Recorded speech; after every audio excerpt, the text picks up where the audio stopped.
Fahmi belum gugat cerai istrinya yang kabur temui mantan ke pengadilan agama. Jalinan kasih Fahmi Husaini, si pengantin baru yang dihianati oleh Anggi Anggraini, wanita yang baru sehari dinikahinya, kini telah berakhir. Hubungan keduanya berakhir saat mediasi antara Fahmi, keluarga Anggi Anggraini, dan kekasih gelap Anggi Anggraini di Polsek Rancabungur pada Sabtu 8 Juli 2023.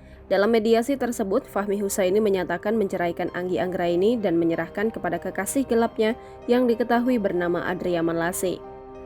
Namun setelah 5 hari berlalu, rupanya Fahmi Husaini belum mengurus perceraiannya secara hukum. Hal itu berdasarkan belum adanya permohonan dari permohonan perceraian Fahmi Husaini di Pengadilan Agama Cibinong kelas 1A. Belum adanya permohonan perceraian dari Fahmi Husaini pun dibenarkan oleh Humas Pengadilan Agama Cibinong kelas 1A, Dadang Karim.